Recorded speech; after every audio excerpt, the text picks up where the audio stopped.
Alright, so my dad wants me to focus on staying on task. But this is about a lot of different people in here. It's not just about me, and so I've been working on this plan for a long time. Since 2019, when I was wondering about the religious implications, and I was worried about this national debt opportunity for everyone who's ever fought for freedom. And we're gonna get this figured out. That's what this presentation is about. So I wanted to get this song in here, because we're making some mistakes, and we should be focusing on making it better now. And through strategic pivot, we can live our lives out loud chasing after these things in an organized way. So let's just wait now and go back to the presentation. That worked out really perfectly, so I'm going to make this work, this presentation. I've got all my notes here. I'm very organized with this now. And we're ready to go. So one of the first things I would like to read is the intro sales pitch. If I was going to do this video with my stepdad that I dreamed about making over this past weekend, and I created this script for me and my stepdad based upon all the things that are in some of these other videos that I've posted. In a very organized way, here's what this sales pitch could be. I'll get a little bit long-winded in this because it's exciting for me. I take on a lot of stress. It's exciting for me to see what we can do for other people. And it's exciting to me that this is the path to world peace. It's the path to world peace because it will bring governments to finally see the commonality between their strategies. And it's come full circle here now, where China and Russia have organized with some of these central layers, with these ministries of councils and ways of incorporating the private sector into their government design. And I found a way to do this in maybe kind of a more American way, we'll say traditionally American way, but America has to admit that these key structures that these other governments have are not wrong, they're not evil, they're actually the best way that you can combat corruption and manage compliance. So we need to be talking about this. This is what can end the war in Ukraine. This is probably what could end the war in Israel as well. It's a little bit more complex of a situation there, but certainly between Russia and Ukraine, this is a very, very clear way that we can come together and we can enable a form of world peace where we turn this corner and we recognize and respect one another for being different. And we come together and realize that only together, in bringing these different strategies together, can we be the very best world, the very best culture we can possibly be as a global civilization. Doesn't mean that we're moving in a communist direction overall, or that we're not. That we're moving in a more capitalist direction overall, or that we're not. I think in some ways people could say that both of those things are true, because we're opening up democracy in a much more capitalistic way. But we're also guaranteeing the structures, the central structures that actually open up the marketplace when done the right way. And so they're already positioned to succeed at this. So let's read this dream video that I had to make with my stepdad. Though I'm going to say that there's a network out there that I'm vividly aware of, and for that reason, instead of just trying to have fun with this launch now when I'm all ready, it's more important that I get this to the world as soon as possible. It's not about the money, really. But yes, there is a very specific strategy that we can use to pay off the national debt. I'm not kidding you. This is the monetization of access to opportunity. There's a patent alert system that makes that possible. There are some 3D concept mapping pieces that are necessary to organize the conversation. Guarantee that people who don't have massive resources for an ads campaign can still be fairly represented and protected. We wanted to streamline the patent system a few years ago. This is the best way to do it. We tried to move from first to invent to first to file, and that's not enough just doing that. That actually makes it maybe a little bit worse, but I respect the intentions there, and I think Barack Obama was one of the best presidents in all history. There's no question about that in my mind. So, picture Dale Kiffmeyer and Brandon going back and forth here. I'm going to have to take some breaths. I'm Dale Kiffmeyer, and I'm Brandon Helm, and we've built a 30-minute video on our plan to guarantee national debt holders 30% or more payback targeted over the next 30 years. It will be the only plan to realistically approach that. This plan will radically reduce operating costs for the U.S. government while simultaneously positioning the interested national debt holders to own 50% equity across partnered brands. The other 50%, in each case, is reserved for startup partners, which we are currently searching for.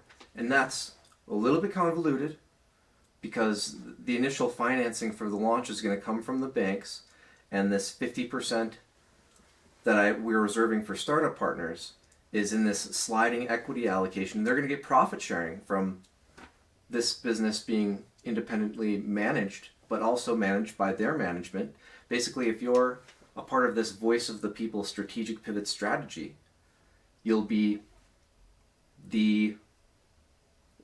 I'm straying from my video here for greater clarity because I realize this is a little bit vague.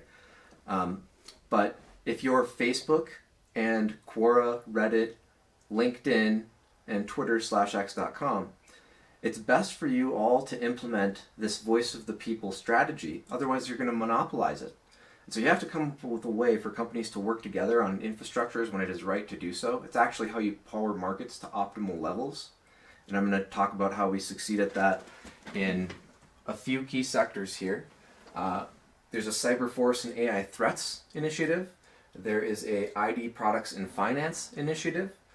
There is a Criminal Data Clouds initiative. There is a UPC initiative, but that really expands out to warehouse management systems. So that's a universal product coding system, expanded out to support warehouse management systems, point of sale systems, and a continuous improvement cloud for product development. So that you can do, this is one of the really interesting ways why these brands want to work together for this, is it streamlines to product managers involved in various sectors exactly how they can connect the needs that, or the interests that their consumer base might have in improving their products. And you might get some really good ideas out there, and that's a way that person who reached out can boost their resume if we build the structures for that. And it's best for these companies to work together. We need this UPC system for certain security layers anyway, and I'll cover more on that later, but for product infringement or products being imitated in the marketplace, there's an overall way that this central layer that's going to be most key enabling tracking of that. Now, again, you can have numerous companies in this sphere for accounting products, for universal product code, warehouse management support and point of sale system support, such that if you're a retail manager managing a branch, you basically activate products in your inventory. You don't have to type any data associated with them into your computer database. That should all flow. And we want these protected libraries that come out of these centrally managed layers such that we can optimize security. And that's one of the things China and Russia are already prepared to do, and they understand, is that when they operate their government a specific way, especially if they want to try to catch up to the United States, because we think that we need to try to be way ahead, and they have to try harder to catch up because we've been fortunate in some ways. And so if people want there to be less volatility between nations, you want to move together more. You don't want to have to, if you want those other governments to be more democratic and we want to have resistance about them limiting access to opportunity, then we definitely want to work with them in this set of initiatives. We definitely don't want to put so much pressure on their governments economically that they feel they have to organize in a more strict and restrictive way. Now, strict and restrictive, it sounds like I'm saying the same word twice, but I'm not. And because we're putting that pressure on them, they won't want to be more like us because they have to try to catch up. That's what we're making them feel like. That's wrong of us to do when you understand the psychology there. So, the other 50% in each case is reserved for a sliding scale equity system, where if you are in one of these sectors, let's say Facebook helps launch Strategic Pivot, and in the years to come, because they took the early lead, they're going to have the primary share of profit sharing that's coming out of this Strategic Pivot joint operated subsidiary that they all have right to access. Otherwise, we're limiting the access to the American Voice opportunity, which this product is supposed to be. It's a product engagement and management system to connect the private sector to political initiatives and bring citizens into the discussion. When you do all of those things, that's the most complete government of the people you can possibly be. And I've monetized or helped streamline the monetization of companies who have interest in being a part of I kind of lost my train of thought there.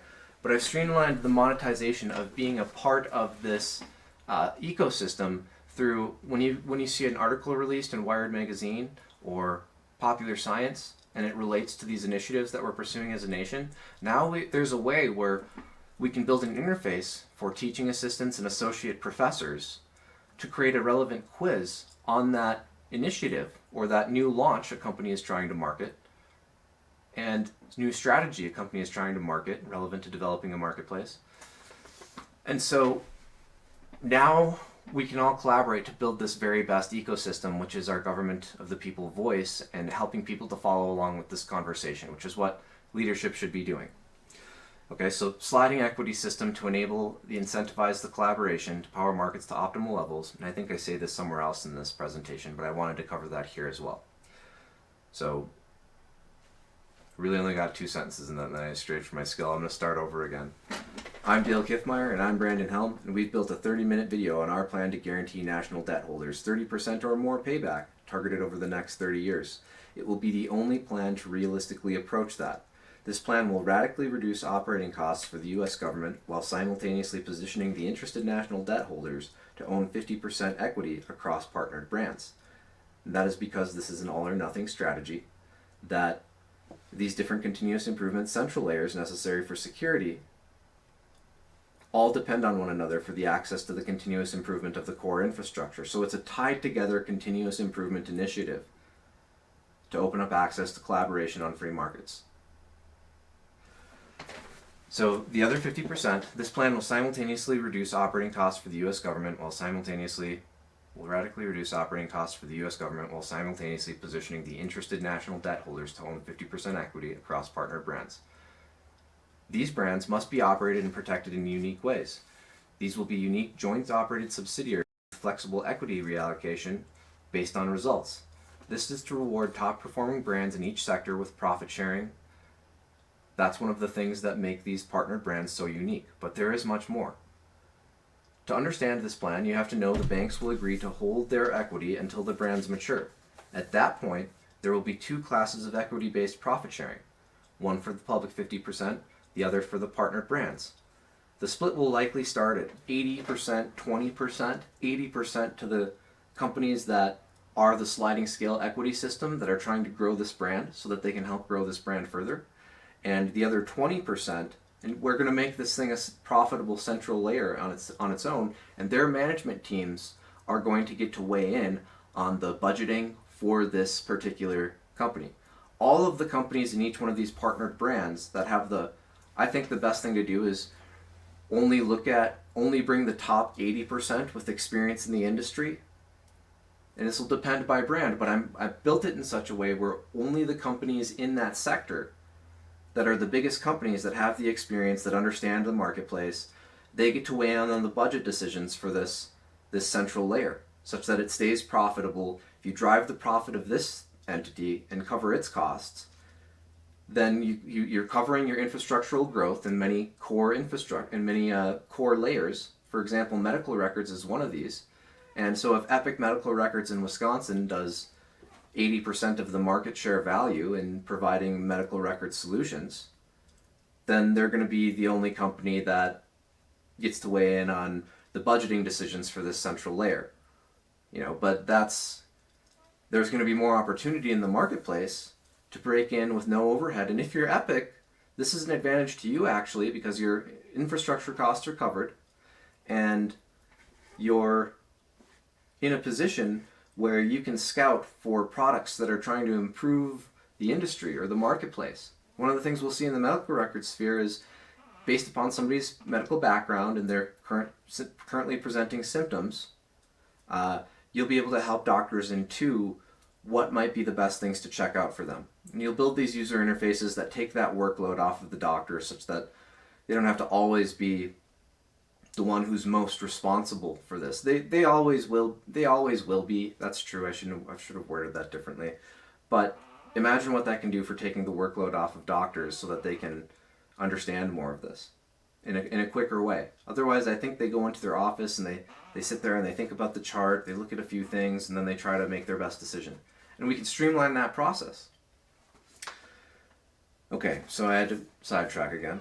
Um, to understand this plan, you have to know the banks will hold their equity until the brands mature. At that point, there will be two classes of equity-based profit sharing. One for the public 50%, the other for the partnered brands. So the public 50% is the part the banks own. They'll probably only get 20% profit sharing in the early stages of this launch, and for the first maybe 5 years, it depends. If it's better for them to make $100 billion bet, let's say it takes to get all these partnered brands up and running. There are 7 key layers to this. I'm sorry, 8 key layers to this. And I've tried to think of other ones. It's ironic that it ends up at that number in some ways. But this is something for partnered brands to manage to affect the valuation. Obviously, if you're giving the banks 40% profit sharing to that publicly held those publicly held portions of the stocks, now you've positioned it such that those stocks, the market value of strategic pivot is going to be larger. So strategic pivot is in and of itself a joint operated subsidiary with its own independent joint operated subsidiaries managed by those specific verticals. So I've had to stray from my script a little bit. I think that's just easier for it to follow along.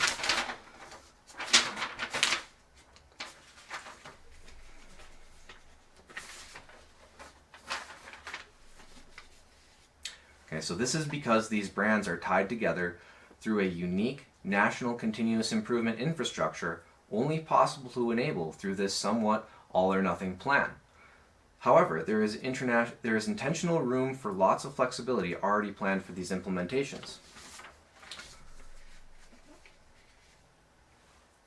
The joint operated subsidiary strategy is necessary to incentivize a dynamic where companies collaborate more on infrastructures of the future. It is the only way to power key digital infrastructures to optimal levels which guarantee security and access to free markets. The reality is, access to free markets, this wholly American ideal, this value, is somewhat threatened in the current climate. However, this plan addresses that.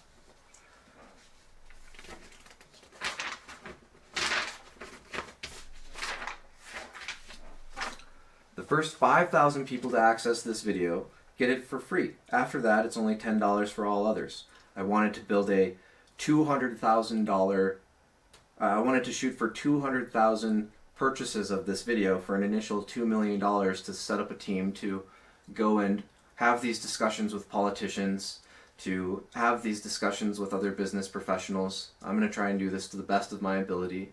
I have this presentation together. I'm going to build from this presentation a perfect pitch deck that's only 20 pages long. And I'm going to be able to go and say things like, how would you like to be a part of the only realistic plan to pay off the national debt? I found a way to do that while also growing every one of the brands that's trying to compete in these spheres. And they'll be able to scout for more talent and recruit those who have ideas to extend the reach of their platforms more easily through these sets of structures. It's to everybody's advantage for so many reasons. This is going to be the single, I have some family reasons why I wanted to say this. This is going to be the single greatest father-son comeback story in all of human history. We'll talk about our complex backgrounds over the coming years, but that's the payoff I'm going for. We're willing to do this for equity and strategic pivot in the strategic pivot parent brand, which we are very confident.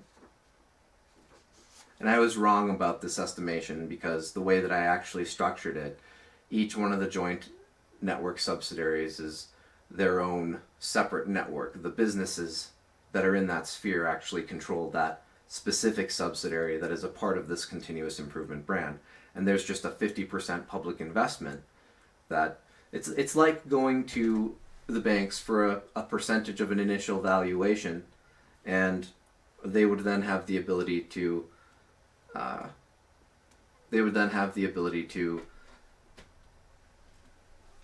purchase or say that they think the initial valuation is this and then invest in it that way. They could do it that way, but we're instead saying, well, we think this is the best $100 billion bet for you guys to make.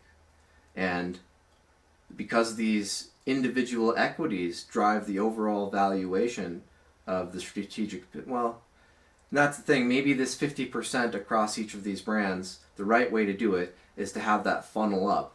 That part of it funnels up. The individual markets stay in that sphere and they control the budgeting for that central layer. All right, so it's not actually going to be the banks that get to control the budgeting or that publicly held 50%. There needs to be this other 50% for protecting the initiatives, for protecting the sector, and you need the expertise for managing that.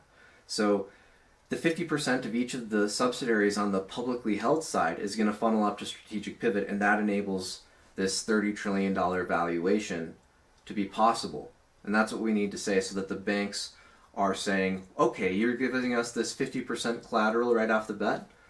It's actually worth it to us to invest in this maybe $100 billion launch.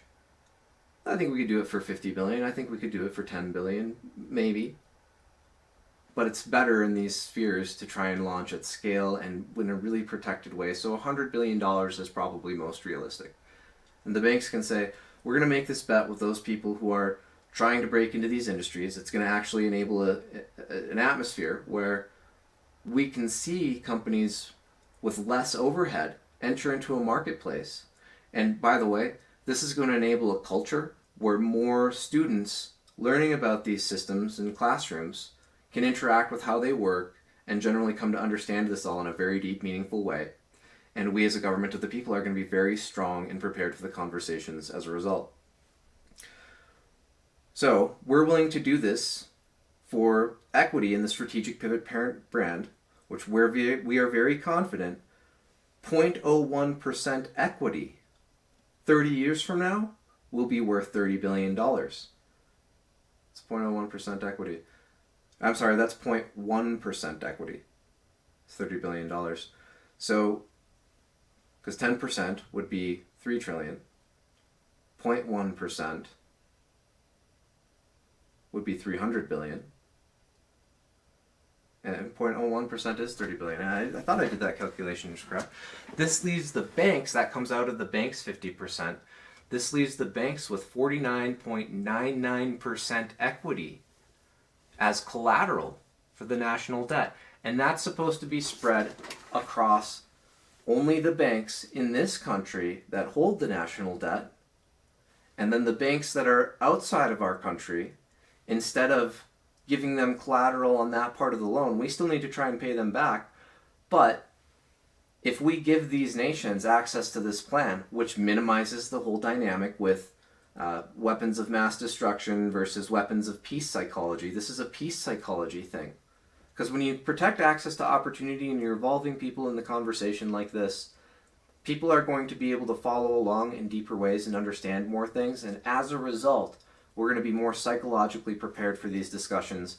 We're going to understand the dynamics of access to opportunity. And the big companies, it's to their advantage to enable an atmosphere where people can experiment with those products and help to, so that they're not resistant to different security launches or security initiatives to eliminate identity hacking or enable products that can make, we're seriously on the doorstep of making it such that nobody can get away with murder, nobody can get away with a rape, nobody can get away with other violent things or kidnappings. Because we're going to have this very specific, my dad wanted to call it the Sentinel security. I'm sorry, he had a waking up moment in the middle of the night where he believed everybody would have this thing called a Sentinel. And so in honor of him and that psychology and this connecting us to this whole set of initiatives, this technological plan is the only way at scale you can develop infrastructure to support an incredibly advanced security product, as I will include later on in this video and elaborate on when I talk about specifically the Cyberforce Security Cloud. It's going to tie, in this particular instance, to some 911 alerts or 911 automated phone calls.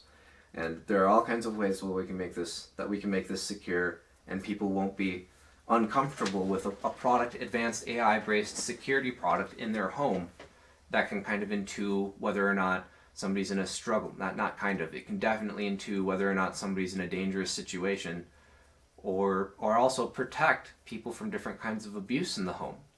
But it doesn't have to be just about prosecution or trying to catch people. It's about, hey, this is actually a really interesting tool for counseling. So let's move on.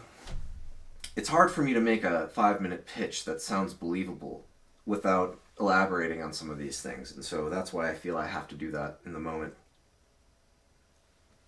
So through this very unique plan, we firmly believe will hit a $30 trillion valuation over the course of 30 to 50 years through its ability to boost top-performing brands which joint manage critical infrastructures in ways that enable the strongest, most democratic free markets in any part of the world and beyond.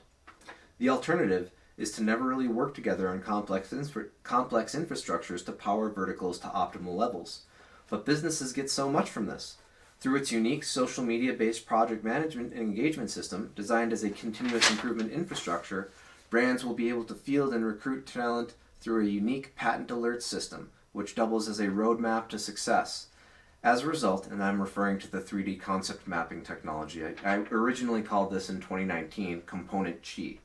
You have your component pieces of the continuous human innovation knowledge sphere, and we want a model where people can be protected in the skills that they've developed in more than just a college degree way. You can be involved in this conversation and improve your understanding of it in more ways than just having a college degree. But the college degree is still going to be profoundly valuable. And one of the easiest ways to develop unique experience working on projects together socially. And my contact is floating around. Very inconvenient. So students will be able to, that's still going to be one of the best environments to gain first-hand project experience in a lot of ways. But this system does open that up to the public and those who are pursuing education in non-traditional ways as well. So it's a very interesting, very dynamic system that gives people an opportunity to be heard for more reasons than just the standard pathway to success. Diversifies that. For all of these reasons, it likely won't be possible. As a result, it opens the bid design for next steps in government of the people investment decisions like never before.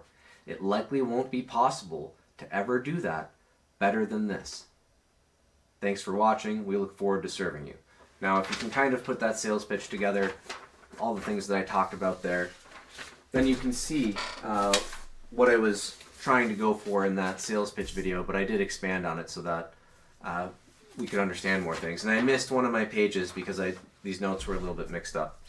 To make sure the audience understands, one of the things positioning the market this way does, it reduces costs for every partner brand. It does this by consolidating operating costs through the optimized architecture, the joint managed and operated subsidiaries. As stated before, it also optimizes security in collaboration on free market evolution.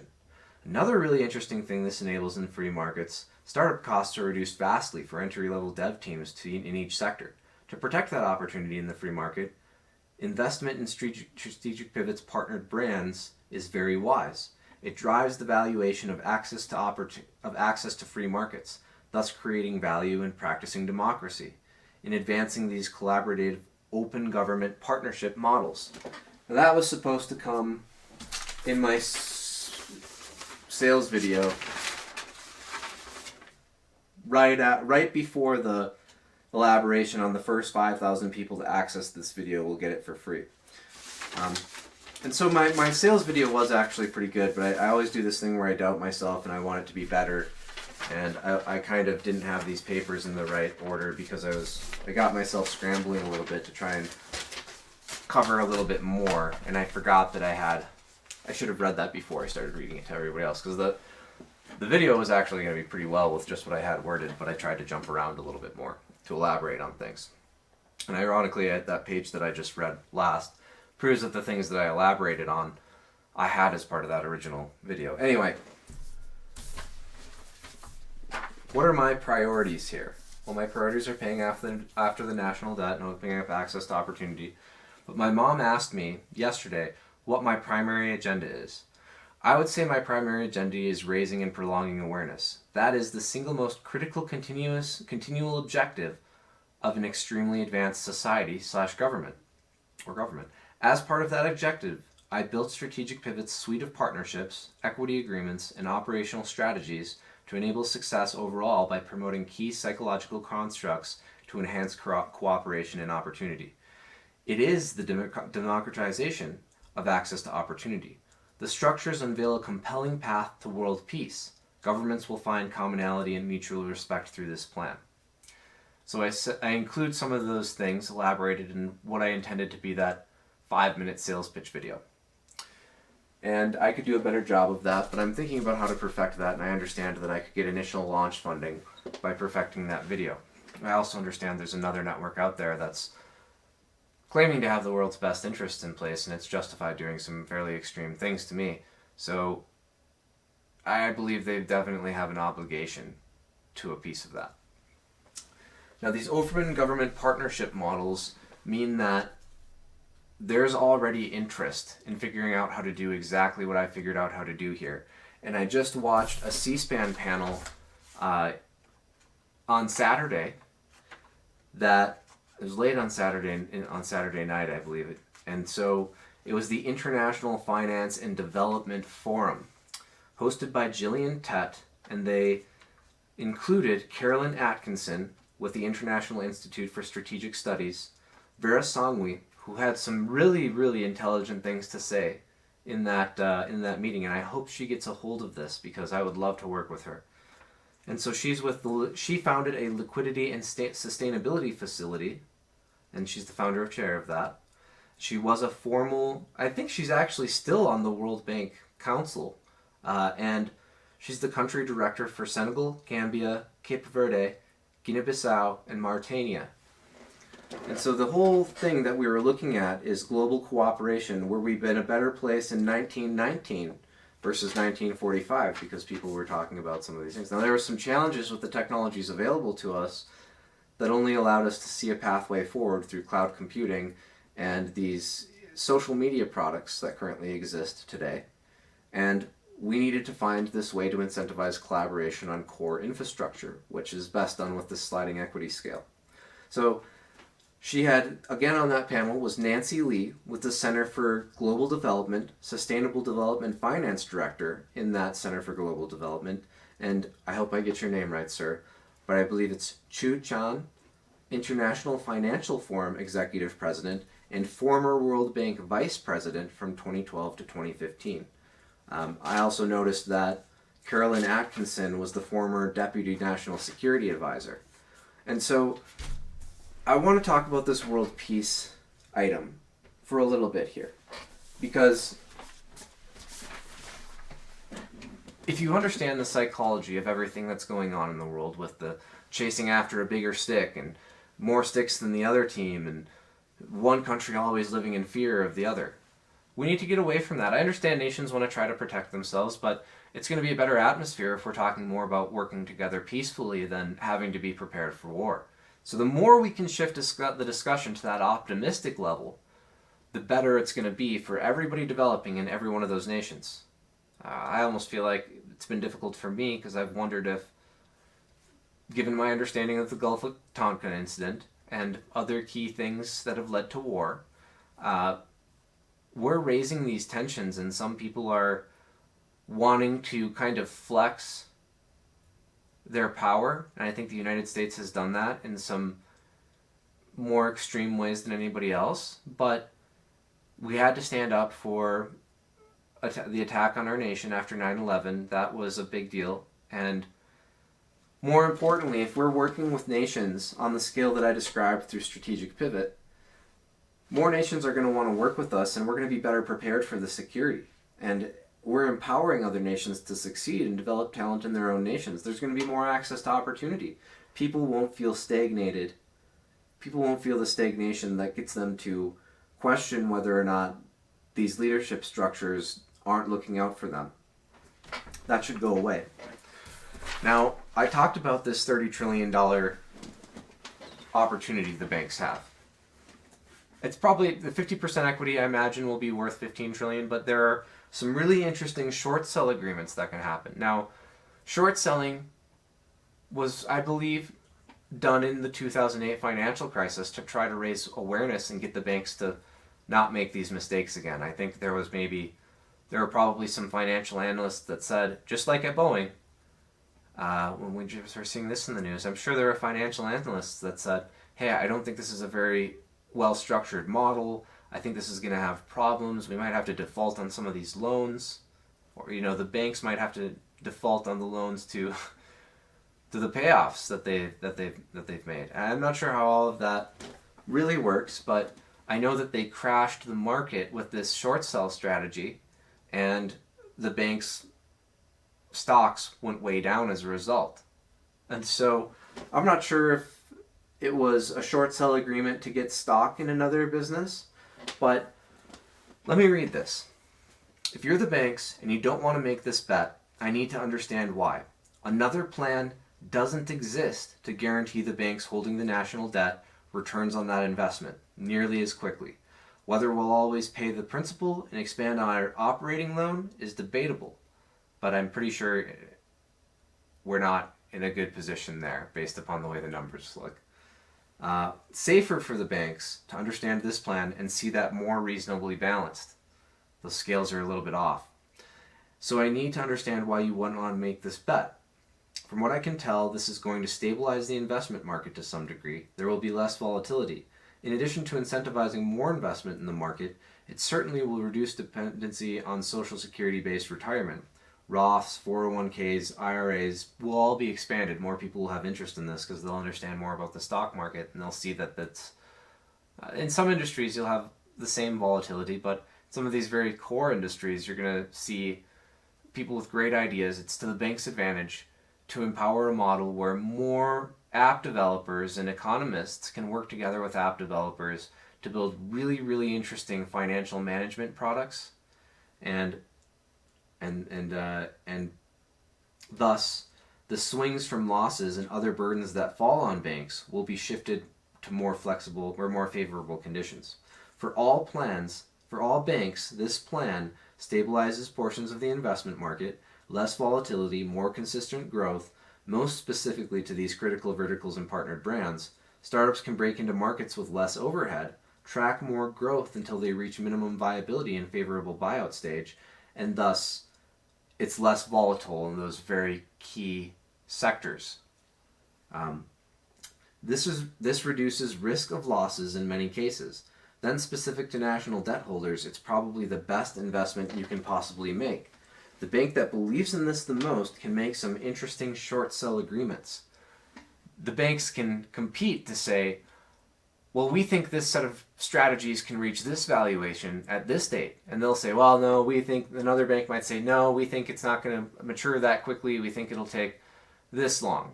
And there are some different things that you can do as the banks with getting other banks to bet in those ways. And they can essentially settle out. You have to cover the national debt for these banks anyway. So they're going to get paid no matter what. And they can do some additional growth from that. But you're also going to have a situation play out where with these short sell agreements, one bank might end up with another bank having to settle out and give them branches. The national debt still has to be covered, but for these short sell agreements to incentivize the chase to come up with the very best model for implementing this overall set of strategies, the banks can definitely say, well, we think we can help these businesses in these sectors grow at this rate, and we think we can help these businesses in these sectors grow at this rate. And so we'll achieve this valuation at this date, and another bank might say, no, we don't think that's going to be possible. And so you'll get this little bit of a battle going on, and the bank that comes up with the best strategy and makes the most clever financial bet through some of these short sell agreements could definitely end up with extra branches and a huge explosion of growth. In addition to all the profit that they're going to get from having this opportunity to sell these stocks after 30 years. And in that meantime, they'll be able to hold on to. I think the first 5 to 10 years, we can't do the profit sharing with, it probably could get it done in 5 years, but we won't do the profit sharing with that, 80-20 split between the 50% sliding equity brands that are managing the sector and have the expertise to manage that specific sector, and the other 50%. And again, in the UPC market, that might be largely a huge percentage of those businesses supported by that sphere are probably going to be accounting businesses. That's such a huge percentage of that model, and we're going to end up with really cool intuitive products, which I'll expand on more later, where you can have purchases on the item level, if you perfect this UPC cloud, flow into a dashboard, so you don't have to save any receipts, And at the end of the week, you just say, oh yeah, this was part of this work order, and this was part of this work order. And you maybe have a touch screen and you drag and drop these things really quick. Some people might want to do it that way.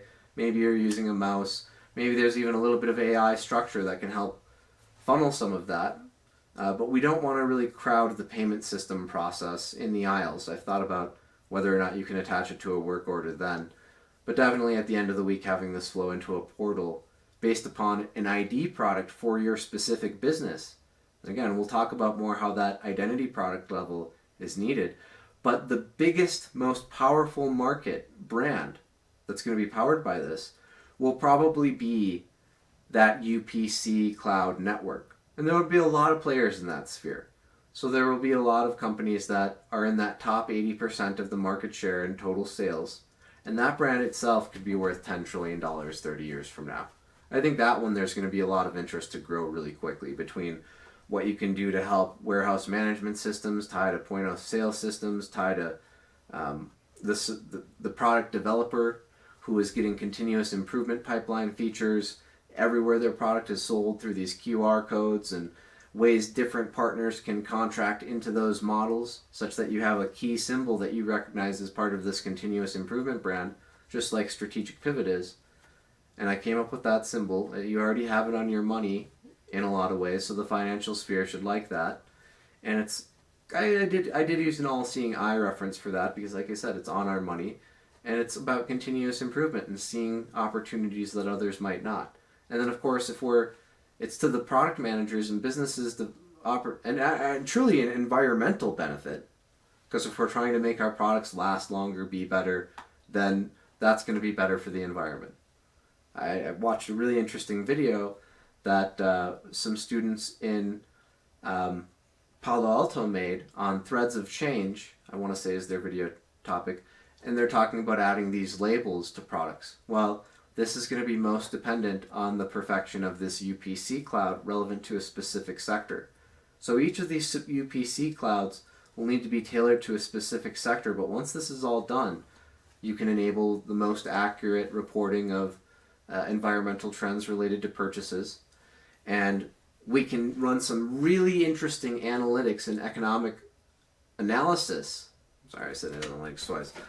Well, we can run some really interesting analytical or analysis on which products to go after and which materials are most beneficial for the environment and what sort of innovation we should go for first based upon the biggest swing in the environmental impact. And we've also figured out a way where we're not just dumping a bunch of money into the CHIP Act. We're not just dumping a bunch of money into green energy. And we're actually talking about the solutions that are being developed. And there's a way that you can really, the politicians can position the citizens to be involved in some of this budgeting, just at a very, very low scale, a very, very small percentage of the overall budget, just so that people can be more involved. And maybe it's only 10% or 20% of what they pay in income tax. We already collect plenty of other taxes. I dream of one day where, because of this system, we get to a lower overall tax curve overall, and we're going to be making such wise decisions in how we invest, and people are going to be so involved in following along that we won't have to have these long, drawn-out political arguments. One example is Obamacare. One of the things we should have been doing with medical records access is we should have, and insurance policies, is every one of these hospitals should have an active date of that policy. For whatever reason, they don't have that right now, or it's my understanding some of them don't. And that hurts the processes. It actually hurts the consumer because banks might think, oh, you already have this other insurance active, and so, we think that this is covered, and then it ends up falling back on somebody, and it makes it more complex, and then you lose the opportunities. People could be spending that time working on more beneficial things for the economy. We should take that busy work out of it and focus on value-added objectives, value-added labor, value-added time well spent. And so those are the things that we should be focused on. So those are the things that I wanted to cover there. Now, I've talked about this overall strategic pivot set of initiatives several times. And what I'm very confident of is that I've described this social security, or this, I'm sorry, this, I've described this sliding equity scale in other videos, and that's going to be the pathway to success overall. And it's going to get, like I said, this is the most significant way to end the war in Ukraine for sure. There's probably a way that we can work with the Middle East, and Israel can say, look at the United States, we all really believe in working together. We all want one another to succeed. We don't want to have these wars over these things anymore. It's silly. There's so much we can do in reaching for the stars. We need to do those things. We need to make that our primary goal. Weapons of peace psychology. Not even technically a weapon at that point, but I like to say weapons of peace versus weapons of war. Weapons of mass destruction versus weapons of peace.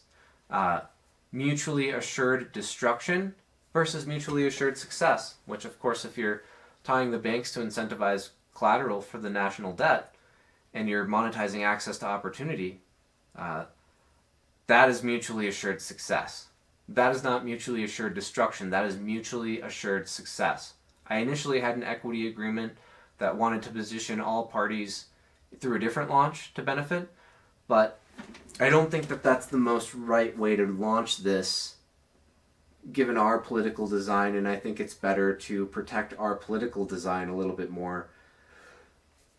And we'll have to we'll have to maybe license access to these names, because these are well-known. Shark Tank is a great, well-known brand. We should license that name, even if it's not that network that the president chooses to actually put in power of this. And for these specific initiatives, we cover their costs from Strategic Pivot's profits, and so we cover their network, their costs, and in running and doing this feature for these different brands. And then we give this opportunity for the presidents to choose who they want to contract into that name, into that part of the brand. And it should be for this first launch cycle, it should be the brands that created those brands, the teams that created those brands. It should be The Apprentice, it should be Shark Tank, it should be Micro Dirty Jobs, though I think it's a good idea to call that Micro's Workforce Heroes. So, because there are so many pieces to an implementation. It's not just having the idea. It's not just having the innovation. It's also the implementation. So let's expand on that a little bit here, and I don't actually have specific notes on this piece, unless they're yeah, this. So I'm going to read these notes. So we're engaging the chase. This is what strategic pivot is. Let's talk about the overall of my pitch deck that I intended to make. So we have our strategic pivot intro, which I already covered. We have equity and profit sharing strategies to drive valuation of open government partnership launches, a true democracy model. And so then I was going to expand on the details for each vertical sector. The goals and priorities, example of grid design and product interfaces, and effects of psychology evaluations in the market by vertical and sector. Which I've covered some of that already. So let's talk about specifically right now the fact that not every initiative that can happen as a government needs to go through a central layer. There are other products that, such as the Sentinel security platform, that are best to funnel through the Cyberforce security grid design that I have. And I've elaborated on that in other videos, but I'll do a quick overview of that now, because it's the most important part for protecting these patent pursuits and encrypting the data and routing in such a way where we're protecting the date. We're protecting the date that somebody came to the table with the idea, and we're also enabling these really interesting accesses to opportunity. So, recycling innovation and green energy investment. Okay. Sometimes it's going to be better for the marketplace, especially when we're dumping public funds into research and there's not something that's necessarily built yet. We should be financing, and businesses should be financing, a joint operated research you consider it kind of like a charity, so they can get a tax write-off for working in this way if they want to help sponsor it. And we as the citizens can scout for which ideas we think are coolest based upon area, and politicians can see that so that they understand maybe how to make some of their budget decisions for other grants, and we'll protect all of that. But when we're seeing people invest in companies and they haven't created the solution yet, like with the space race, yeah, I understand there's kind of a military drive to do that and everything, but it's interesting to think if we weren't so scared of how we can trust each other and we work together more, we could launch things in a way where we're doing some of this core research in a publicly viewable way. And it's publicly funded, so I think that especially in the American system, the public has bought that and paid for it. It shouldn't be about merely dumping money into companies that politicians want to work with. People should see the access to opportunity, even if there is a good reason to sponsor one business with their plan more than another business. If you open up this bid process in this way so that people can see the differences in strategy, they can kind of see the pitches, and we protect interaction with this process. There are so many things that we can only do this way. Some of that recruiting in the apprentice way can only best happen through a model like this. So companies can see people try to contribute to their teams with great ideas, and maybe they delay how they release some of this information so that they can have somebody try to be recruited for having a similar idea. And if they have a similar idea and they seem really, really talented, you can say, well, we'll pay you. We want to work with you. We'll pay you $30,000 to come up with as much of this paperwork as you can and cover your costs essentially for the next 4 months, 6 months, and give you this opportunity. Maybe it's up to $100,000 for a year. Some people, they might be already in comparable wages. Their businesses are in charge of what that value is. But now you've positioned a system where, especially in the initial stages, you can have Donald Trump managed just like his brand managed with The Apprentice, only not just specific to his brand, and creating a competition for his employees to win a general manager position. You can do that same thing for these initiatives we're chasing after, and then the publicly funded research is accessible, and companies can potentially say, wow, this guy just came up to or this woman just came to the table with a brilliant plan for helping us solve this, monetize this, implement this. We want to make that person, we want rights to that person's pursuits there, because they're not part of this publicly funded research. And so we're going to buy their kind of access to their contributions by sponsoring them.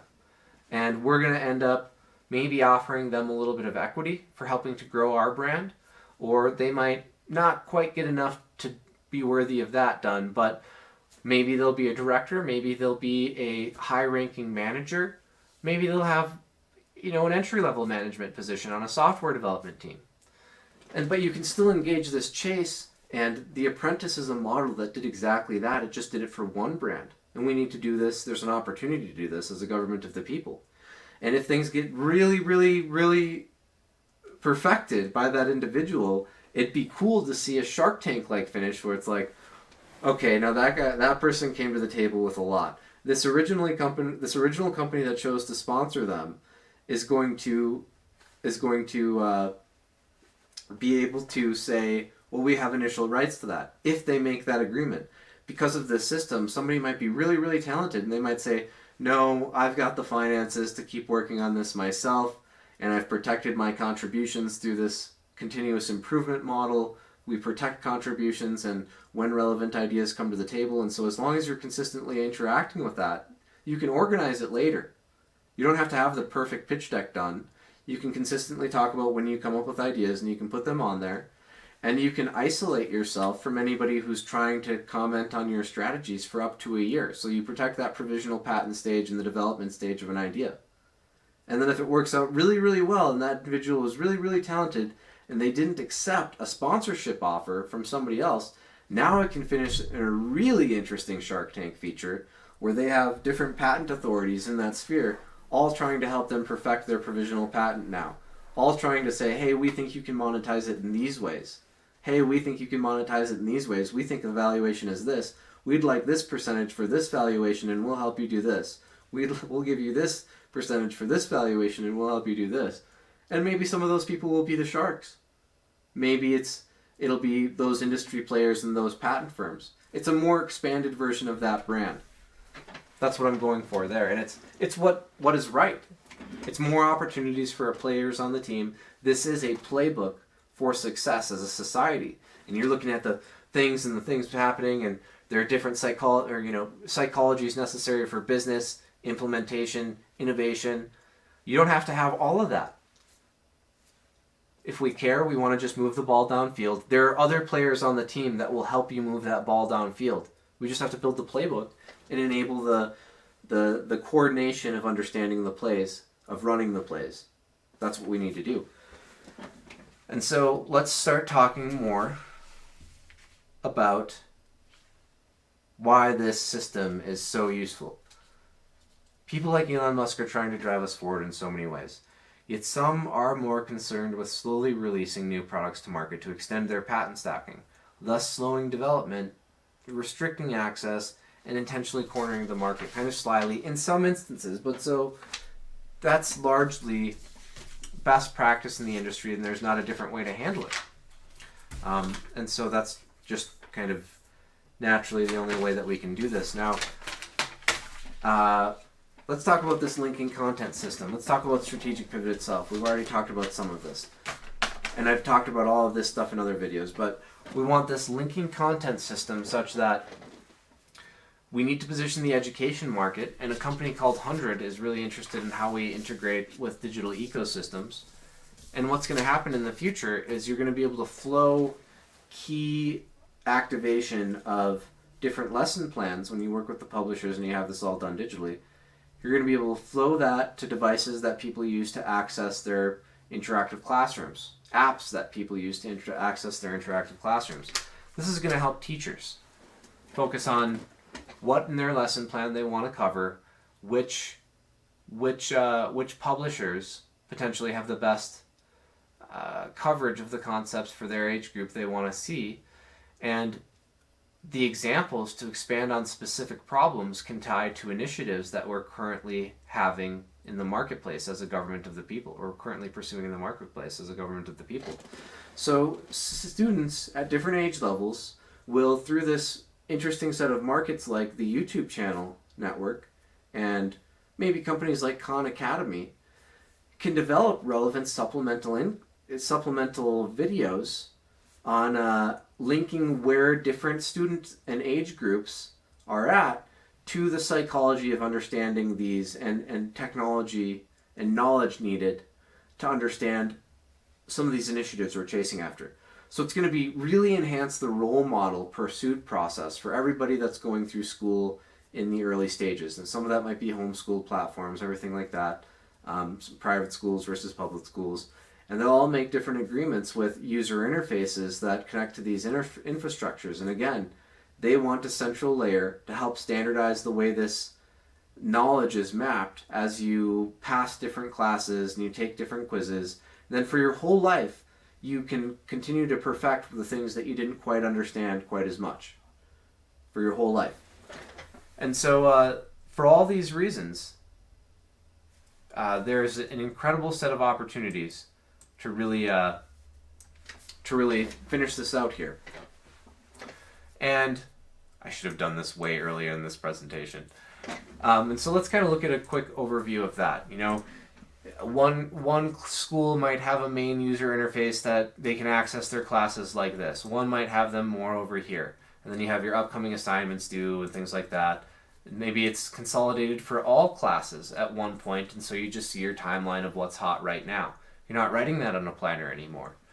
Again, you give people more time to focus on more things and we'll have more talent development.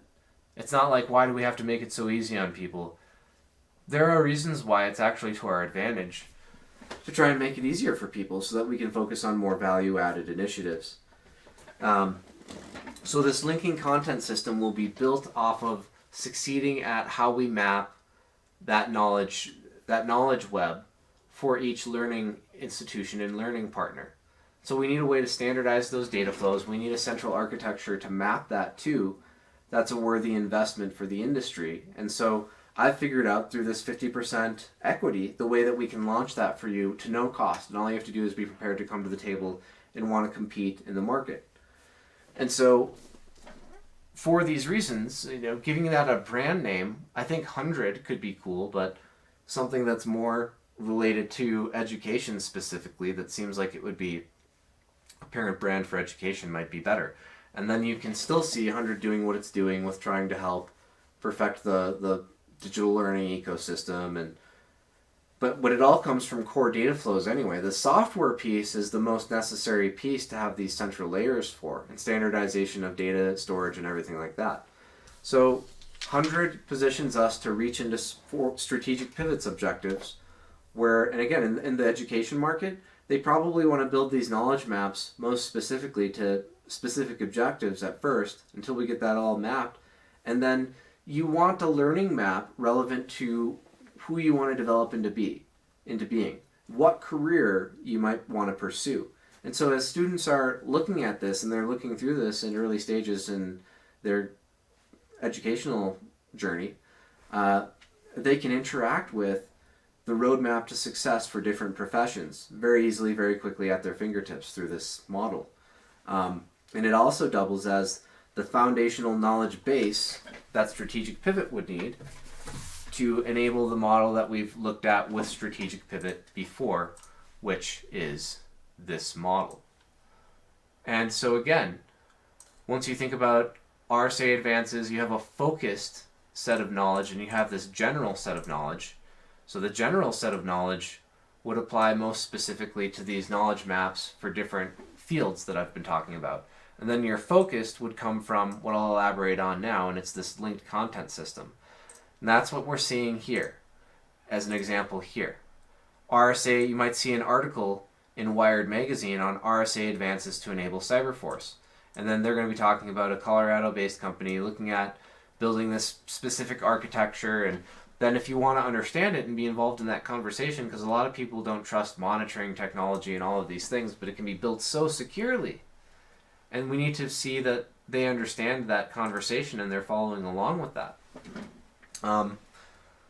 So they would have to understand some things about digital logic, physical encryption, other encryption algorithms, and RSA technology is the closest blended approach to how you can, granted they only use one seed value, but you can develop different encryption algorithms with either rotating keys or numerous seed values stacked, and that's the big thing that there's not in the marketplace right now is encryption stacking. Now, I started talking about this in 2019, and I started to notice there's a company called Focal Point.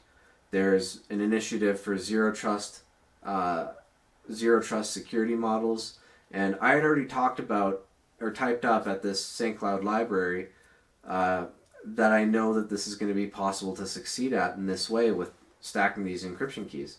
You can have a different algorithm and things like that, and you want to have a combined chip with a memory component, a volatile memory component, non-volatile and volatile both, because you need a circuit detection algorithm for tampering, and you need modular verification of components because they can all have this combined physical encryption, digital logic application with storage and everything wrapped into one just for a small amount of memory. It's just got to hold the encryption algorithm, the stacking of the keys, and it's going to have a unique a physical encryption layer as well, so that you can scramble all of this in a way that only a Cyberforce central layer could then unscramble. And so there's so many security keys enabled or combined with this, and there's so much other encryption happening, it's going to be beyond difficult to be able to ever hack this platform. And in order for people to understand that, they would have to be following along with these things. Now, this protects the smaller person who might have a really good idea from being muscled out and kind of quieted by a bigger company, because the government can more easily follow along with whether or not there's a more responsible in technology investment. We as the government of the people, can follow along with whether there's a more powerful security strategy. And when we're having this discussion online, driving the understanding is going to make sure we make the best investment decisions. We're going to make it easier for people to follow along with the conversation, and for every reason, we're going to be positioned to have these discussions more effectively, quicker. We're going to be honoring the full context of the conversation, making sure people who want to follow along do understand all of that, and it's not just somebody wanting to be argumentative online. I need to do some things to adjust this so that it looks better, but it's enough to do my basic presentation. And so these are going to be collapsible. And so again, you can see I'm trying to go for this same number of things here, and apparently my website is starting to really struggle now because some of my pictures aren't working. Oh, there we go. Now it loaded. And so again, you can have this, and the only thing I don't have on here is the understanding piece, the completion of this piece on this page. I've been scrambling because this is such a big set of initiatives. And let's go on to the next one. So we've talked about education markets, we've talked about all these things, we've talked about Cyberforce a little bit and how that would be structured. Now let's talk about how that can be broken apart across the network.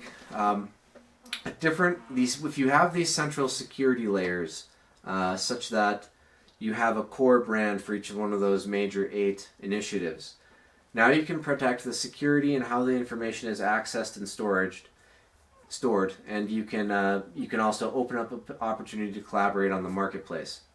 Because of these structures, we're going to be able to enable a pathway to world peace, and we're going to get governments to want to be more similar. Because this is just a great way for everyone involved. I mean, the politicians are going to get to understand so much more about these investment decisions. It is like that ministry of council members, but it's open to more than just proving that you have traditional education. You can earn that a lot of different ways. People can have a lot of different interests and pursue knowledge a lot of different ways. A model like this, with these supplemental quizzes and building a vector for publishers to add supplemental quizzes for things that otherwise wouldn't have quizzes, and to connect that to the existing knowledge web, that can be done by launching your article or creating your article and then posting that, just like we have International Associate for Professional Writers and Editors. We can have something specific to these articles that only if you're at a university and you have access to a university's component of this platform, and they verify that this is an associate professor with us, this is a teaching assistant with us, they have access to these opportunities to connect to the quizzes that are relevant to their knowledge sphere, and they'll make some extra money for doing that. Maybe it's $100, maybe it's $500. Geez, for probably 2 hours of work, maybe that's $250 an hour. And think about how many people might buy the access to this article for maybe $3. Just one specific article. Because I would have done this. I would have been like, that's the article I want to read. I'll pay $3 for that. I would do that. Maybe it's $2 is more reasonable. Whatever, but that's potentially, there's $250, and you're probably going to have several thousand sales on just that one article. And you're still going to be selling your magazines, which will have that anyway. So it's a huge boost to your profit stream, and it democratizes access to this opportunity through access to these markets, through access to following along with this conversation in a deeper way, so that your comments mean more online. And it should be like that, because that's proving you really care about somebody else's opinion, about the work that they've done to move us forward as a nation. And so, I wish I would have been doing this with my video earlier on, because I have some messes in the background, but let's talk about this AI threats detection cloud, just vaguely, because I don't want to have to worry about talking about how you classify drone danger too deeply, but let's just talk about this. So an AI threats cloud must regulate and manage several key pieces. AI threats cloud must work with UPC and government regulation must work with the UPC cloud, Universal Products Coding Cloud, and Identity Products Cloud to guarantee code isn't connecting specific things without approval, or breaking memory components and processors up to get around security features. It must log code bases and all identities related to code changes. All these things exist in the marketplace, by the way. Jira has a great system for this. It must also create an identifying tag that a protected library architecture includes in all compilers, IDs, and coding languages. This will be passed to existing compiled code. At this point, more advanced threat detection can be conducted and a threat level for further investigation can be run. Because if you're associating with a code base an identifying tag and you know that code base is connected to another code base and that they're communicating with one another, that's one of the ways that you can do this. But you have to have protected data flows that you know, okay, this isn't just getting dropped in this landing pad and then it's getting processed by this other thing. You need to look at that based upon these key systems that are connected to key things have to require this somehow architecturally. And it's going to be a little bit tricky to do. We'll have to tailor some compilers and some IDEs to enable this functionality. So you need a central AI threats and a cybersecurity model to guarantee this is being done to the best of our ability.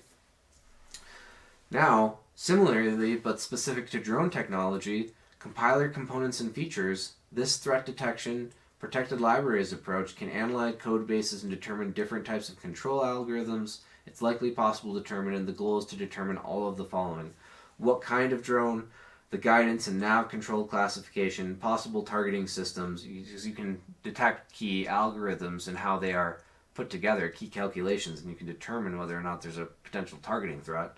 And then you can assign threat level and radar tag for grid protection, tracking, and investigations. It must work with routers. I think this is the best strategy to implement bandwidth detection systems.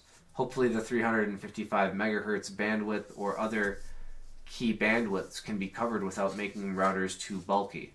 And I know that that's going to drive some costs up, but it enables us to have this grid where, and there might be a better way to emit that radar tag, but then I think that's going to consume more energy on a drone, and there are different constraints there, but we need to get to a system where no drone can go fly into a city or fly near somebody's house without it admitting this tag at least a mile beforehand, and some router or network being able to pick that up and log it to this Cyberforce layer or send out alerts to local police forces if necessary. We want all these things to be made possible before I start talking about the lethality of various drones that you could build. There are some really interesting things that we can do with security on this level. For the reasons that we are really able to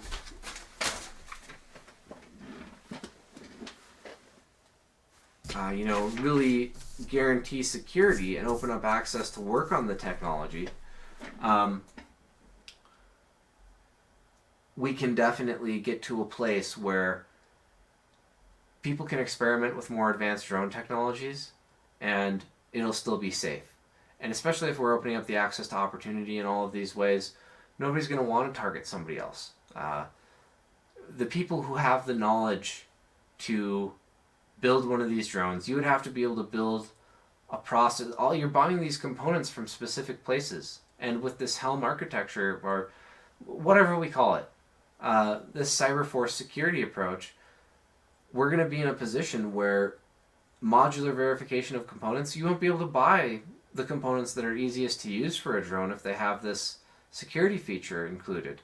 There's going to be modular verification, and if it knows you're building a drone and the IDE can tell that you're compiling this code base for a drone based upon the control algorithms that it can identify, which again, depending on whether it's an airplane, you're going to have specific types of control algorithms that you'll be able to detect.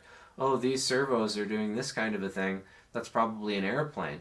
Oh, this has electronic speed controllers and a number of them, 4 or 6 of them. So this is probably a quad rotor or a hex rotor.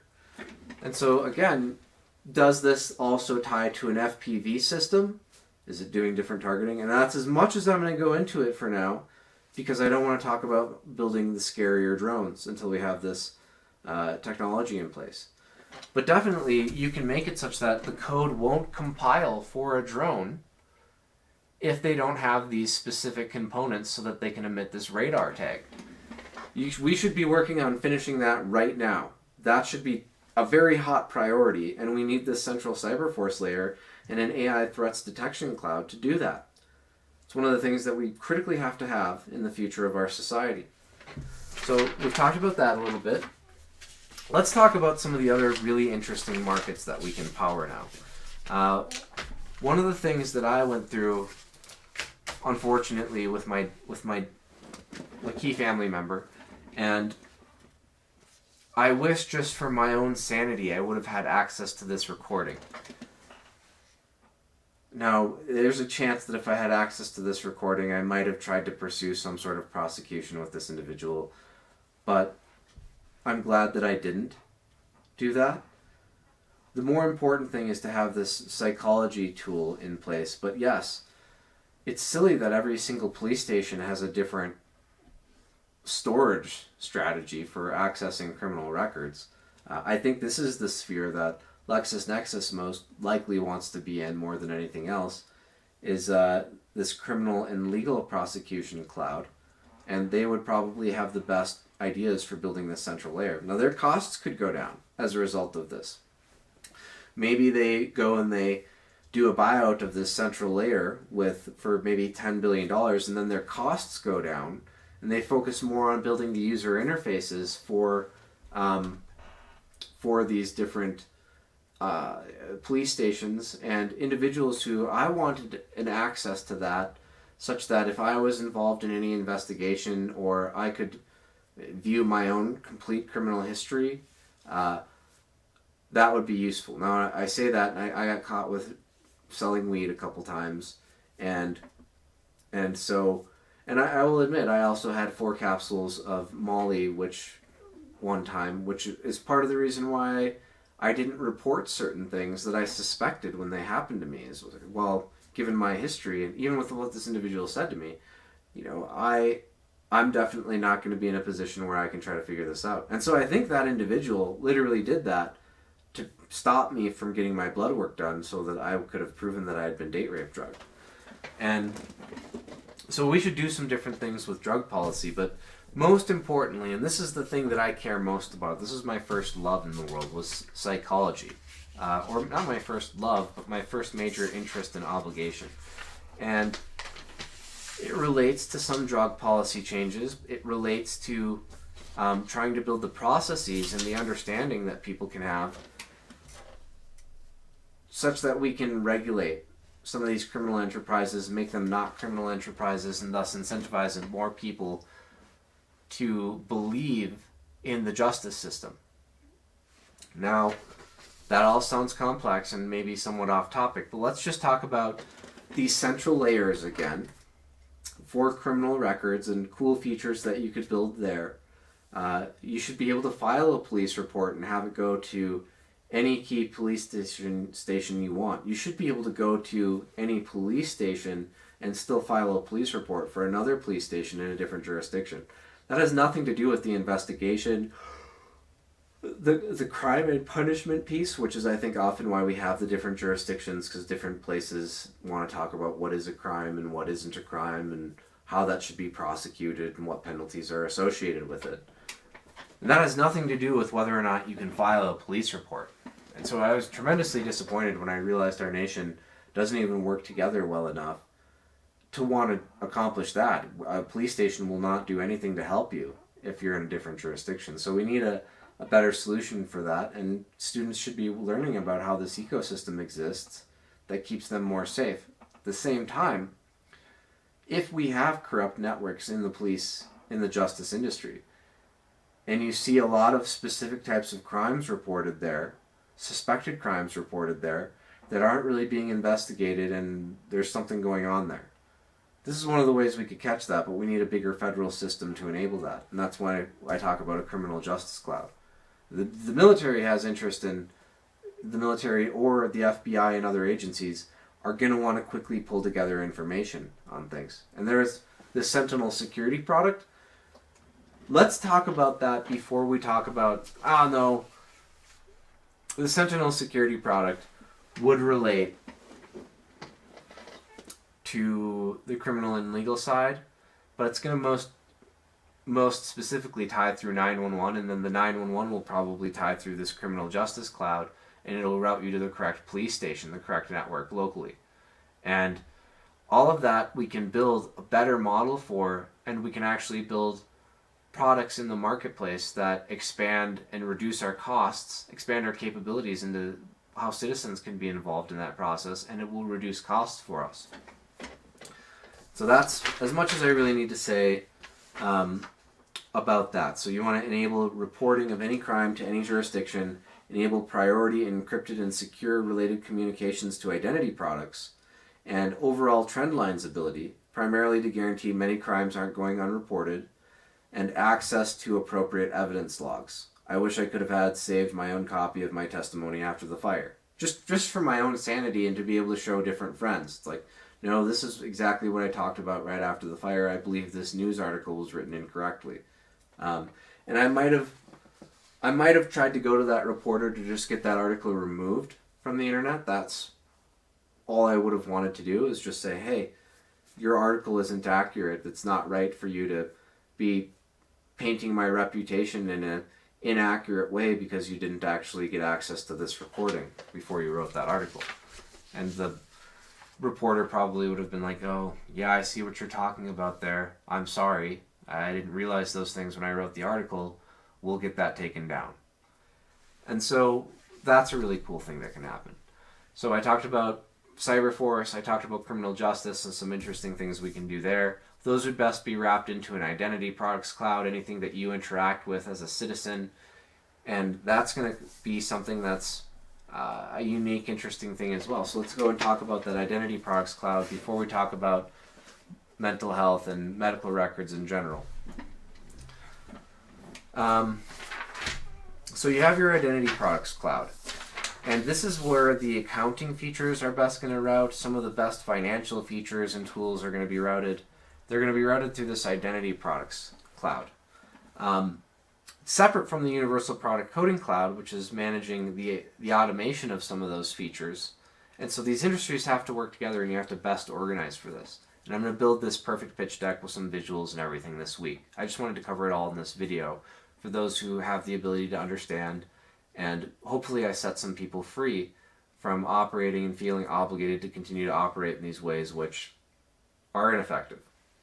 And I will produce a video on the understanding of the progression of my psychology, which make it very wrong to have targeted me. If you at all understand my psychological story, again, this is part of the reason why I want the medical records and psychology solution.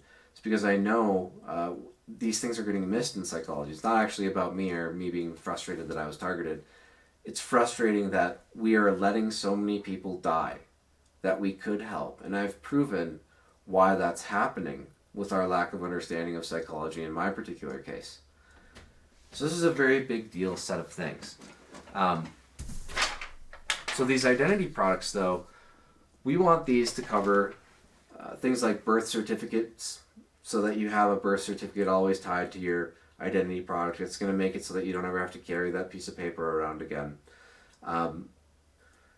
It's going to make it such that you can verify for different driver's license agencies that you should be able to transfer your driver's license to that state. And things like vehicle registration should be able to be managed digitally as well. We want all this stuff to be tied to the person's most accurate address and phone number at all times. And if you have this architecture built this way, when we are working on these items, if this infrastructure is built this way, then your phone number automatically, and that's the other thing with identity products, is insurance information. So your insurance information is always going to have your contact information. If you receive public assistance, it's going to always be funneled correctly through the correct state. And you don't have to worry about that. It actually makes those parties' jobs easier.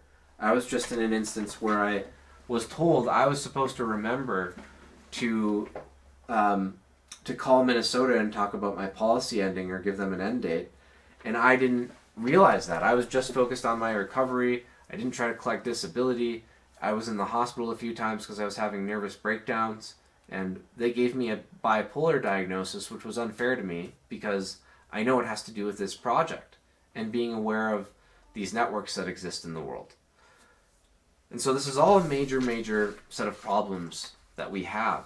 And again, there was a shooting at my high school.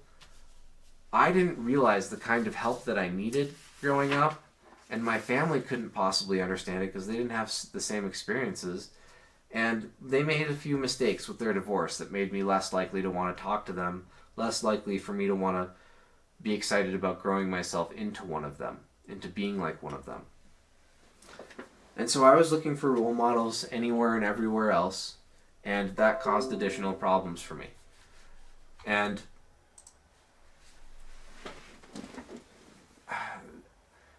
that has, in trying to get them to understand all of this and what my experience was really like, especially knowing that I was likely targeted in these ways, I became immensely obsessed with psychology and how do we solve this problem in our society. And I came up with a really cool system with things that I had seen in other places. In 2019, when I was thinking about all of this and wondering about what it was, I started making these role model dissections and these guided reflections, I wanted to say, articulating my traumas and how they relate to specific relationships and have affected specific relationships. Now, if you start interacting with a system like this early on, there's potential that you can get the very perfect advice, that you'll find, oh, there are other people who really understand what I'm going through based upon this guided reflection. I want to work with that network. So I thought of this really cool way to streamline not only medical records access and still allow the partners in the industry to collaborate on this infrastructure, but be rewarded for being one of the top implementation partners and parties who help grow this infrastructure. And again, when you're doing things like this, you can look at overall benefits and licensing as a result of improving that overall infrastructure, because the way the reporting is standardized, you now have the compliance necessary to see which product is associated with which kind of gains. And then you can license, by working on that core infrastructure, you can license some temporary access to profit sharing based upon the overall approval to the network, which you'll be able to very accurately gauge based upon this standardization of compliance reporting. And so you can see which companies are gaining loss or gaining are receiving gains as a result of an improvement to overall infrastructure. And you can get profit sharing for a shorter period of time, and it'll probably be a huge amount of money because you're getting some profit sharing from the licensing across all brands in a sector, rather than just your own profits for one singular brand that you're trying to say is better than these other brands and trying to slowly grow into profits that way. It allows us to develop things faster and in a more effective way. That same thing can be done with those research institutions that I talked about earlier. You know, we go after green energy, we go after recycling innovation. These things need to be implemented everywhere. We need a plan that allows us to do that. We want to look at developing the best possible solutions in many cases, where, especially where there's an environmental impact and we think we need to do it quickly. We want to find a way to do the licensing in a way where the things that are most beneficial and implemented for the cheapest cost, they can license their ideas and their strategies and receive a boost in profits for a short period of time. And then those companies that didn't come up with the best idea just have to bite the bullet. They get to continue to operate in their sector for a period of time, and you get your huge initial profits from that you would get over like a 20-year patent, but you can do it in 5 years because now you're getting that across the entire industry, and we're all moving into the best possible solution together. And you just look at the profit sharing a little bit differently. That's all it is. So, you know, I've kind of covered, there's a company called Forward that wants to do some interesting things for the medical sphere. And I think that's a really cool name for that, but again, it doesn't have to be that. I thought that was a cool name for the mental health piece specifically. I know this is going to be the silliest way to do this, but I haven't made this. This is very much like what I'm talking about in the education sphere as it relates to as it relates to the access to these central layers that are going to be how we power patent alert systems and those enterprise type products, and they are going to tie to this central layer, and you're going to have the consumer end, which in the patent alert system case is strategic pivot, and the various social medias that are creating those user interfaces, and they're going to all tie to this specific architectural approach, which empowers this patent alert system. And so on this side, this would be the patent alert systems and the enterprise management products that companies like Apple or bigger companies would use to alert their patent authorities, right? And so it's all about development and the monetization of access to opportunity to collaborate on this patent structure more openly. And that's huge. That is the government of the people thing. But you got to picture it not. You got to picture this being the strategic pivot side over here with the social media partnerships, and you got to picture this part over here with the enterprise management solutions. Now let's talk specifically. I wanted to ramble about that for a little bit. Let's talk specifically about the psychology cloud that we could build. Okay? Then you're going to have your clinician portals over here, and you want to have individual websites, enterprise web app, and third-party apps that can potentially build this. And again, there are ways that you can make the security super complex with tags that exist in your specific web browser. You can make so many interesting layers to how these security chips or security tokens stack and seed value stack that there's no way it'll be possible for somebody to intercept all of that. The CyberForce component layer and the device are going to be the only places where all the encryption exists so that it can all be unscrambled. And it's going to flow from often. We need to stop talking about that and just talk about the forward app. Okay, so let's talk about on the clinician side. On the clinician side, they're going to have needs for scheduling. They're going to have needs for these reflective journals. They're going to have this medication management system. And then, again, their chart summary, all those different things. Potential of this Sentinel security platform with enhanced counseling feature support would tie in through here. And these reflective journals ecosystems with the 3D mapping. Okay, that's how clinicians are going to be able to understand what's really going on with somebody's context and background in psychology, which is a huge percentage of what psychology is. And I know this from my experiences with the shooting and how I was profoundly affected in the ways that I was after the shooting with the timing of my little sister's birth, right before that. That whole neuroplasticity stage was shaped very deeply by those experiences with the shooting and trying to follow along with and wondering whether or not a close friend to the girl that I had dated was never going to get to talk to her brother again. And so that's why that hit close to home for me, and I sat and I held my baby sister and I just thought about whether or not she was going to get to have that conversation and how unfair life was. And so I didn't talk about that too much because it was very overwhelming for me. So I know these reflective journals are going to be the way that we can try to catch when somebody is having a lot of damaging thinking or specifically kind of negatively structured thinking around a specific traumatic event.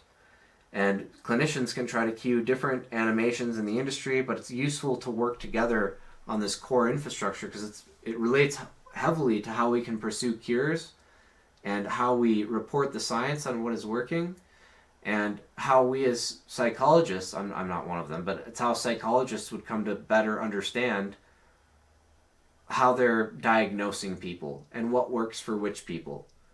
And more importantly, Brandon was at a stage where he didn't know the help that he needed. And if he could have gone through one of these guided reflections that felt more private, he would have probably found the network that got him the most, understood his situation most deeply, and thus he would have been more likely to figure out that he had something going on. He would have noticed this. So again, I've talked about the access to role models piece that Strategic Pivot does, and then, in eliminating these shootings and everything, we have to try to get a non-invasive product that feels more like a diary product in the marketplace. And so here's what that looks like. Okay. again, I have something like my mental or my education interface. This was the one that I came up first with in 2020 in a hospital in Minnesota. I knew it was so important that we try to figure out this background and context piece. So this is the enhanced digital diary demo. You have to picture these over here being boxes and things that could pop up, kind of like my strategic pivot design there, where you could have an article with a title and a summary, and then maybe it's a YouTube video with a guided video reflection that also helps you map and build this guided reflection and summary broken up into different components. You get really good at this, and you can have all kinds of things flow into a product like this. On click would open up the full item, but maybe you're trying to navigate first originally based upon the types of categories of reflections that you have. And different ways of organizing this will probably be easier for some people to find what they need. So the industry has an interest in trying to make that really polished and intuitive. These guided reflections will map to this 3D experience map and overview. And this is what clinicians want to look at to see if there's a particular density of specific types of traumas and related thought patterns at a specific point in time, and that becomes incredibly overwhelming for people, and it starts to affect other relationships. And that's what actually causes their depression, anxiety, or maybe they're on the edge of understanding this, and it makes them a little bit standoffish, and some people think they're manic or these other things as a result. And it's mostly stress related, and it has to do with what was experienced, and it's very understandable why people will respond in the ways they do. And that's more healing, to have a view of psychology like that. That's much more practical. You start interacting with these guided reflections, and you're going to get the perfect advice articles that might flow from Cosmopolitan or other things like that. And again, so you might have the science of the treatment of trying to understand if you do have a particular diagnosis, what does the science say about how that affects you? You might have network for care scouting as an option. So you can look at, based upon your experiences, who is in that guided reflection sphere or works most with those guided reflections and would have the experience to really help you and understand you. All of these things are part of this cool digital identity or digital diary product, and numerous companies should have an opportunity to perfect this user interface. I think it's going to be best included in things like social media, because people are already interacting with something that feels like their voice anyway. And so for those reasons, especially with Facebook, it's an extremely private seeming, or it's extremely personal and kind of about who you are. Is kind of what Facebook is, kind of trying to market yourself socially. And for that reason, it's going to feel personal, and it's going to be a great initial access point, especially if you're not actively in school. That's the other place that we want to see these things included, is in these hybrid learning platforms. And if you have these digital identity products built the right way, you as a young adult or as an adolescent trying to understand yourself, and maybe there are some difficult ways your parents handle certain conversations, and you're looking for somebody who understands you more deeply. Maybe there are just some triggering things at home currently. Maybe some of that's just because of a shooting, and so it makes you question whether or not you trust your parents or your family in an even deeper way, because you think it's possible some authority figures might be prolonging and making more difficult the growth process. There are specific communication strategies that do promote more growth than others, and they're more explorative communication strategies.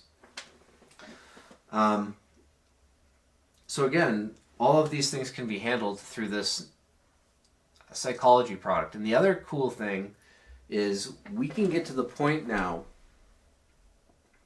where if we legalize drugs, certain other classes of compounds, the packaging can be made unhackable. There are so many things we could do. You can have trace elements associated with a particular lot ID and item ID, and you can have that sticker that's on that with that ID for that product also have unique little metal fibers. And you put this inside of a scanner that says, oh, yep, this is definitely not tampered with packaging.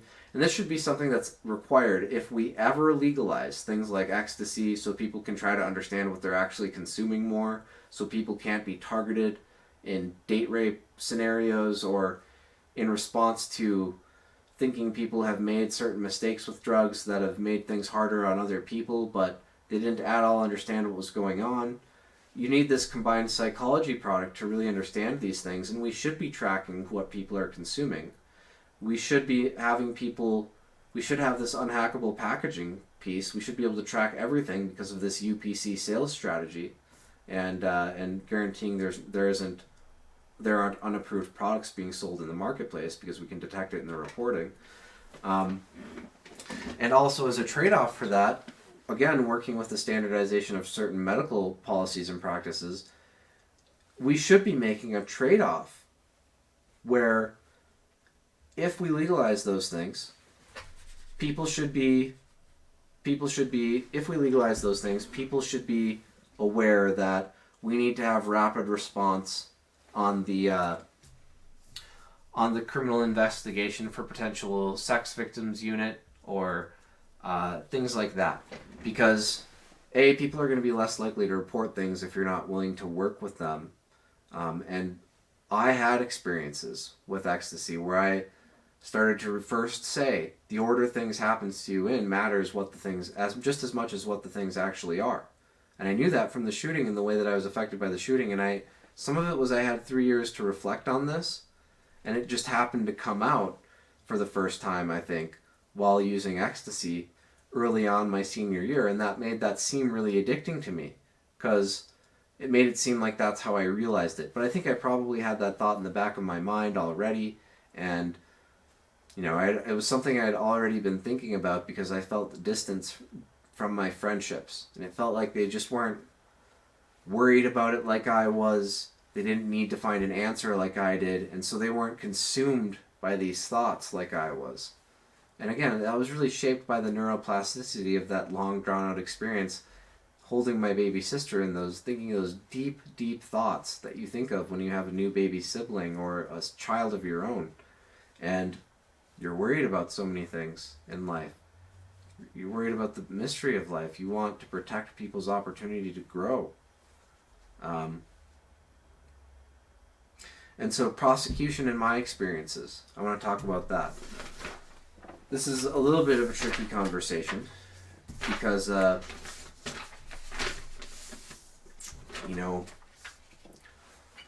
was in some complex situations. Well, before I talk about that, I've already kind of talked about there are ways to use strategic pivot for more than just these central layers. And you can actually maybe do some things with some interesting research institutions for public research. You can maybe do some things where, companies start with that, and so the initial research is cheaper and it's more accessible. It's split up between more parties. And then as soon as you have a clear path to success, it's like, all right, here's this The Apprentice and Shark Tank finish, and we're going to try to see who comes up with the best idea the fastest, and then you worry about your investment. That splits up the research cost, and it allows you to enter the marketplace with fewer losses. Because now 4 companies have lost because they didn't come up with the idea, and 1 company patented it, and now they're not going to get to have access to that, and so they have to drive up the one company that finally won, and they had all been investing bunches of money into research and not talking to each other, and now there's one company that's like, well, we're going to try to recoup our losses, and we'll work with you guys a little bit, and you guys can try to maybe produce it too, and you can be the generic brands, and we'll be the brand name brand, and we're going to have you license part of your profits to us, but really we'll just sell however much we want to of our brand name, and we'll be making money from however that works out. I imagine it's got to end up working out somewhat like that. And then you end up in a situation where you have to recoup all those losses because it was a more foolish by comparison research model. And you're not even getting the opportunity, the added benefit to develop that passion in so many people who might want to follow along with that research, understand how to succeed there, understand that might be the career they'd like to choose, and then see how to succeed at it because they don't have a role model at home to help develop that inspiration. They just have the fear of, I had a family die from cancer. I had a family who got Alzheimer's. They used to have a fear of it, and they can't possibly get as motivated because they don't have a close role model. They can't understand how the research is happening. And so it's to our advantage to have some of these public research institutions make this more transparent, and we dump our public money in research there. And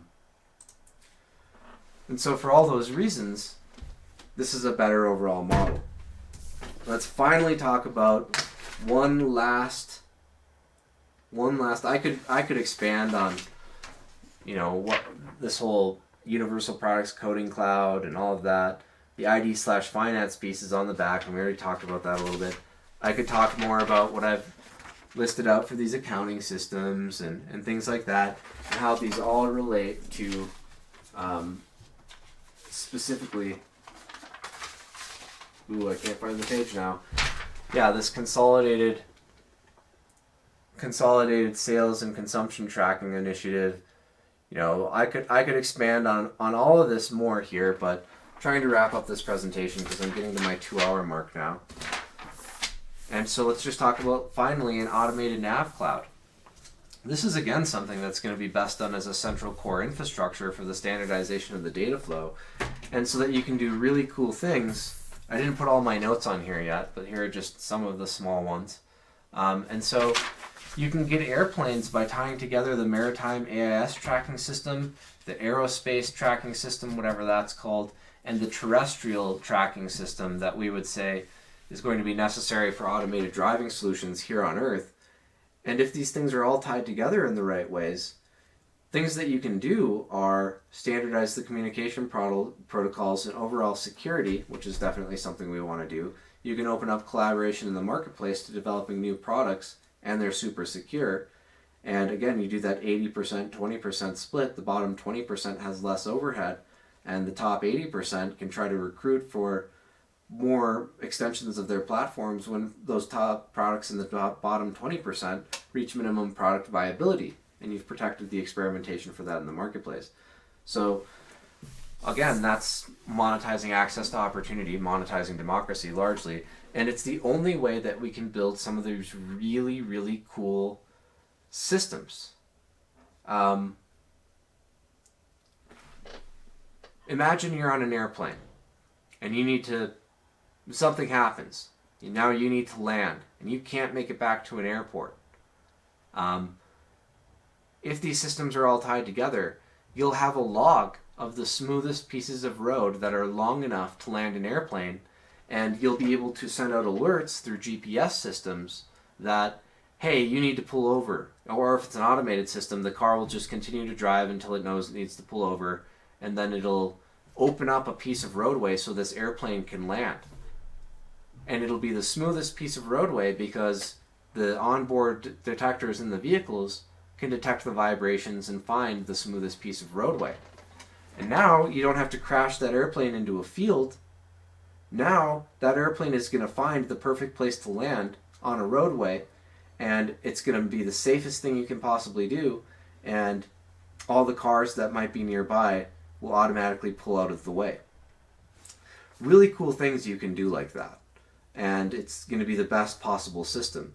And when we're thinking about these things and we're thinking about launching satellites like Starlink, God, that's a great technology. You figured out one of the best ways to do this with low latency. We want to do all of these things, so let's make those satellites a little bit bigger and let's accomplish all of this at once.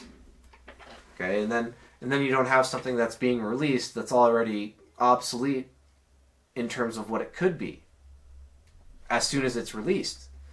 And so for so many reasons, you want to work together on some of these central infrastructures. It's a really important idea. And that's going to be how you monetize access to opportunity through monetizing democracy. This is going to be the path to world peace. This is the end of the Stanford prison experiment. Thanks for watching. Look forward to serving everyone.